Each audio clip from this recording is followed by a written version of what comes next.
Hello friends, ଜୟ ଜଗନ୍ନାଥ, ଶୁଭ ସକାଳ। ଆପଣଙ୍କୁ ସ୍ୱାଗତ କରୁଛି ନିର ଓଡ଼ିଆ ଟିଭି କି।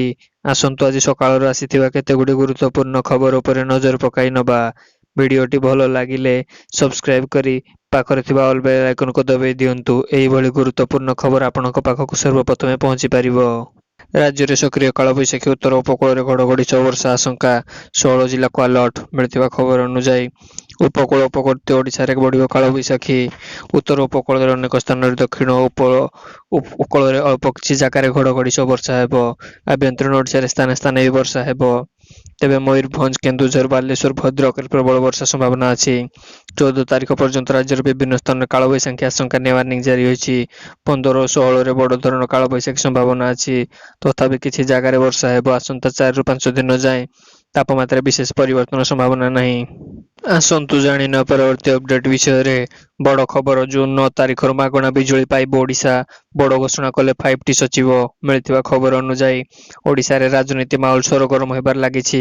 ଭୋଟରଙ୍କ ମନରେ ଜିତିବା ପାଇଁ ଶାସକ ଦଳ ବିରୋଧୀ ମଧ୍ୟ ଗୋଟିଏ ଚଳାଉଛନ୍ତି। ବିଜେପି ରାଜ୍ୟରେ ମୋଦିର ଗ୍ୟାରେଣ୍ଟି ପ୍ଲାନ୍ ଚଳାଉଥିବା ବେଳେ ବିଜେଡି ମଧ୍ୟ ନବୀନ ଗ୍ୟାରେଣ୍ଟି ପ୍ଲାନ୍ ଦେଖାଇଛି। ରଘୁନାଥପାଲିରେ ଏକ ବଡ଼ ଘୋଷଣା କରିଛି ବିଜୁ ଜନତା ଦଳ। ଜୁନ୍ 9 ତାରିଖରୁ ରାଜ୍ୟବାସୀଙ୍କୁ ମାଗଣା ବିଜୁଳି ଯୋଗାଇ ଦେବା ପାଇଁ ଘୋଷଣା କରିଛନ୍ତି 5T ସଚିବ ଭିକେ ପାଣ୍ଡିଆନ୍। ଜୁନ୍ 9 ତାରିଖ ଦିନରେ ମୁଖ୍ୟମନ୍ତ୍ରୀ ଶପଥ ଗ୍ରହଣ ନେବା ପରେ ସନ୍ଧ୍ୟାରେ କ୍ୟାବିନେଟ୍ ବୈଠକ ଅନୁଷ୍ଠିତ ହେବ ଏବଂ ଏଥିରେ ଓଡ଼ିଶାକୁ ମାଗଣା ବିଜୁଳି ଯୋଗାଇବାର ଇସ୍ତାହାର ମୋହର ବାଜିବ ବୋଲି ପାଣ୍ଡିଆନ୍ ପ୍ରତିଶ୍ରୁତି ଦେଇଛନ୍ତି।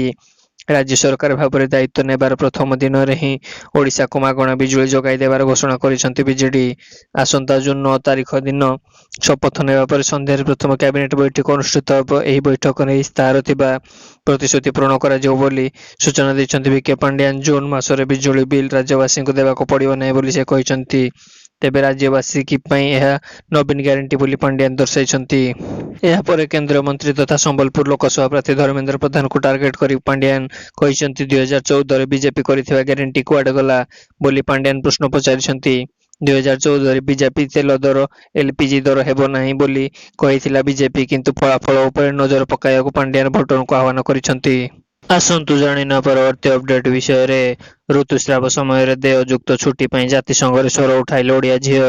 ମିଳିଥିବା ଖବର ଅନୁଯାୟୀ ଦେଶରେ ଏବେ ମଧ୍ୟ କେତେକ ଅଞ୍ଚଳରେ ମହିଳାମାନଙ୍କ ମାସିକ ଋତୁସ୍ରାବ ବିଷୟରେ ସଚେତନ ସୃଷ୍ଟି କରିବାକୁ ଲୋକମାନେ ପଛଘୁଞ୍ଚା ଦେଉଥିବା ବେଳେ ମିଳିତ ଜାତିସଂଘ ସିଭିଲ୍ ସୋସାଇଟି କନଫରେନ୍ସ 2024 ଋତୁସ୍ରାବ ସମୟରେ ଦେୟଯୁକ୍ତ ଛୁଟି ପାଇଁ ସ୍ୱର ଉଠାଇଛନ୍ତି ଜଣେ ଓଡ଼ିଆ ଝିଅ। ମେ 9ରୁ 10 ତାରିଖରେ ନାଇବ୍ରୋଟରେ ଅନୁଷ୍ଠିତ ସାମାଜିକ ସମ୍ମିଳନୀରେ ଓଡ଼ିଶାର ଫୁଲବାଣୀ ଫାଉଣ୍ଡେସନ୍‌କୁ ପ୍ରତିନିଧି କରୁଥିବା ରଞ୍ଜିତା ପ୍ରିୟଦର୍ଶିନୀ ଏହି ଗୁରୁତ୍ୱପୂର୍ଣ୍ଣ ପ୍ରସଙ୍ଗ ଉପରେ ଉଠାଇ ସମଗ୍ର ବିଶ୍ୱରେ ଧ୍ୟାନ ଆକର୍ଷିତ କରିଛନ୍ତି। ଋତୁସ୍ରାବ ସମୟରେ ଦେୟଯୁକ୍ତ ଛୁଟି ପ୍ରସଙ୍ଗରେ ରଞ୍ଜିତା ସମସ୍ତ ପ୍ରତିନିଧିଠାରୁ ଜବରଦସ୍ତ ପ୍ରତିକ୍ରିୟା ମିଳିଥିଲା। ଆସନ୍ତୁ ଜାଣିନେବା ପରବର୍ତ୍ତୀ ଅପଡେଟ୍ ବିଷୟରେ। ଅମିତ ଶାହ ପ୍ରଧାନମନ୍ତ୍ରୀ ହେବେ, ଯୋଗୀ ପଛେଇ ଯିବେ, ଅରବିନ୍ଦ କେଜରିୱାଲଙ୍କ ଗର୍ଜନ। ମିଳିଥିବା ଖବର ଅନୁଯାୟୀ ଦିଲ୍ଲୀ ମୁଖ୍ୟମନ୍ତ୍ରୀ ଅରବିନ୍ଦ କେଜରିୱାଲ ଜନସଭାକୁ ସମ୍ବୋଧନ କରିଛନ୍ତି। ତିହାର ଜେଲରେ 50 ଦିନରୁ ଅଧିକ ସମୟ ବିତାଇବା ପରେ ଅରବିନ୍ଦ କେଜରିୱାଲ ପ୍ରଥମ ଥର ପାଇଁ ଗଣମାଧ୍ୟମକୁ ଭେଟିଛନ୍ତି। ସେ ଭାରତୀୟ ଜନତା ପାର୍ଟି ବିଜେପିକୁ ଟାର୍ଗେଟ୍ କରିଛନ୍ତି। ସିଏମ୍ କହିଛନ୍ତି, ମୁଁ 50 ଦିନ ପରେ ସିଧା ଜେଲରୁ ଆସୁଛି। ଆମ ପାର୍ଟି ବହୁତ ଛୋଟ ରାଜନୈତିକ ଦଳ, କିନ୍ତୁ ପ୍ରଧାନମନ୍ତ୍ରୀ ନରେନ୍ଦ୍ର ମୋଦି ଆମକୁ ହଇରାଣ କରିବାର ସମସ୍ତ ପ୍ରୟାସ କରିଛନ୍ତି। ଆମ ଦଳର 4 ଜଣ ବରିଷ୍ଠ ନେତାଙ୍କୁ ଜେଲ୍ ପଠାଇଛନ୍ତି। ସେମାନେ ଭାବିଥିଲେ ଏଭଳି ଷଡ଼ଯନ୍ତ୍ର ଦ୍ୱାରା ଏପି ଦଳ ଶେଷ ହୋଇଯିବ, କିନ୍ତୁ ଏହା ଏକ ପାର୍ଟି ନୁହେଁ, ଏହା ଏକ ଚିନ୍ତାଧାରା। ସେମାନେ ଯେତେ ବି ଏପିକୁ ଶେଷ କରିବାକୁ ଚାହିଁଲେ ଆମର ସାହସ ସେତେ ବଢ଼ିଯିବ। ବିଜେପିକୁ ଲକ୍ଷ୍ୟ କରି ସିଏମ୍ କହିଛନ୍ତି, ସେମାନଙ୍କ ଦେଶରେ ସମସ୍ତ ଚୋର ନିଜ ଦଳରେ ସାମିଲ କରିଛନ୍ତି। କାହାକୁ ସିଏମ୍ କରାଇଛନ୍ତି ଓ ଅନ୍ୟ କାହାକୁ ଡେପୁଟି ସିଏମ୍। ସେମାନଙ୍କ ବିରୋଧରେ ଥିବା ସମସ୍ତ ଇଡିକୁ ଖାରଜ କରାଯାଉ। ଏହିଭଳି କାମ କରୁଥିବା ବିଜେପିକୁ କହି ଆମେ ଦୁର୍ନୀତି ବିରୋଧରେ ଲଢ଼ୁଛୁ, ଏହା ଅତ୍ୟନ୍ତ ହାସ୍ୟପଦ। ଆସନ୍ତୁ ଜାଣିନେବା ପରବର୍ତ୍ତୀ ଅପଡେଟ୍ ବିଷୟରେ। ଭାରସାମ୍ୟ ହଲାଇ ଓଲଟିଲା ପୋଲିଂ ପାର୍ଟି ବସ୍, 2 ଆହତ। ମିଳିଥିବା ଖବର ଅନୁଯାୟୀ ଓଲଟିଲା ପୋଲିଂ ପାର୍ଟି ନେଇ ଯାଉଥିବା ମିନି ବସ୍। ଦୁର୍ଘଟଣାରେ 2 ଜଣଙ୍କୁ ଆହତ ହୋଇଛି। ଗଞ୍ଜାମ ଜିଲ୍ଲାର ଟିକିଚି ବ୍ଲକର ପିତାବଳୀ ନିକଟରେ ଭାରସାମ୍ୟ ହରାଇ ଓଲଟିଛି ମିନି ବସ୍। ନିର୍ବାଚନ ଡ୍ୟୁଟି ପୋଲିଂ ପାର୍ଟି ନେଇ ଯାଉଥିବା ବେଳେ ଏହି ଦୁର୍ଘଟଣା ହୋଇଛି। ଓଡ଼ିଶାର ପ୍ରଥମ ପର୍ଯ୍ୟାୟରେ ନିର୍ବାଚନ ପାଇଁ ଆସନ୍ତା 13 ତାରିଖରେ ପଡ଼ିବ ଭୋଟ୍। ଆଜିଠୁ ବୁଥ୍ ଅଭିମୁଖେ ବାହାରିଛନ୍ତି ପୋଲିଂ ପାର୍ଟି। ସେପଟେ ଓଡ଼ିଶାର ପ୍ରଥମ ପର୍ଯ୍ୟାୟ ନିର୍ବାଚନ ପାଇଁ ସମସ୍ତ ପ୍ରସ୍ତୁତି ଚୂଡ଼ାନ୍ତ ହୋଇଛି।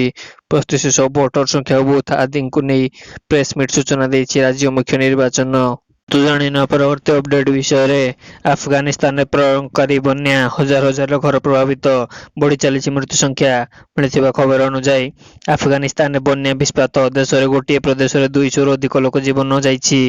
ବାଗାଲାନ ପ୍ରଦେଶରେ ହଜାର ହଜାର ଘର ଧ୍ୱଂସ ହୋଇଯାଇଥିବା ବେଳେ ମୃତ୍ୟୁ ସଂଖ୍ୟା ବୃଦ୍ଧି ପାଉଛି ବୋଲି ଜାତିସଂଘ ପକ୍ଷରୁ ସୂଚନା ମିଳିଛି।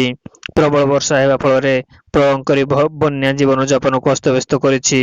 ବଗାଲାନି ଜାଡିଦ୍ ଜିଲ୍ଲାରେ 1500ରୁ ଘର ବନ୍ୟାରେ ଜଳ ଭାସି ଯାଇଥିବା ବେଳେ 100ରୁ ଅଧିକ ଲୋକ ଜୀବନ ଯାଇଛି ବୋଲି ଆଫଗାନିସ୍ତାନ ବିପର୍ଯ୍ୟୟ ପରିଚାଳନା ପ୍ରାଧିକରଣ ତଥ୍ୟରୁ ଜଣାପଡ଼ିଛି।